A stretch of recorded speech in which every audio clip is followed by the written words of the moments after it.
రాయలసీమలో ఉన్నటువంటి వైఎస్ఆర్సీపీ నాయకులందరూ రాయలసీమ మీద మొసలి కన్నీరు గారుస్తూ మీటింగులు పెట్టుకుంటూ తిరుగుతున్నారు. మదనపల్లిలో, అనంతపూర్లో, రేపు కర్నూలులో రాయలసీమ మీద అవ్యాజ్యమైన ప్రేమను కనపరుస్తున్నారు. వీళ్ళు 5 ఏళ్ల పాలనలో రాయలసీమకి ఏం చేశారు? వీళ్ళు ఎక్కడైనా కాలువలో ఒక గంప మన్ను తీశారా? 1 మీటర్ కాలువ దవ్వారా? కొట్టుకుపోయినటువంటి అన్నమయ్య డ్యామ్ వైపు కనీసం తిరిగి చూశారా? ఈరోజు రాయలసీమకి ఏదో అన్యాయం జరిగిపోయింది, రాయలసీమ లిఫ్ట్ ఆపేశారని చెప్పి అదే పాత సామెత గుర్తుకొస్తుంది, మొగుడిని కొట్టి ఏదో ఎక్కారు అన్నట్టు, మొగసాలకు ఎక్కినట్టు అని. ఆ రాయలసీమ ప్రాజెక్ట్ని చంపింది మీరు. 2021లోనే స్టే వస్తే ఆగిపోయిన ప్రాజెక్ట్ని మళ్ళీ మేము ఎట్లా ఆపుతాం నాకు అర్థం కాదు.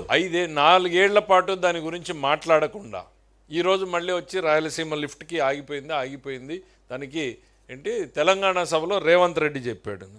రేవంత్ రెడ్డి చెప్తే తర్వాత మీ పార్టీనో లేక మీ అలయన్స్ పార్టీనో ఉన్నటువంటి టీఆర్ఎస్, ఇప్పుడు కొత్త బీఆర్ఎస్లో ఉన్నటువంటి హరీష్ రావు అదే సభలో చెప్పాడు కదా ఆపింది మేము అని. అంటే మీరిద్దరు కూడబలుక్కుని ఆపినటువంటిది విషయం బయటకు వచ్చింది అనేది ఏమన్నా కంగారు పడి బట్టగాల్చి ముఖాన్ని వేసేటువంటి ప్రయత్నం చేస్తున్నారా?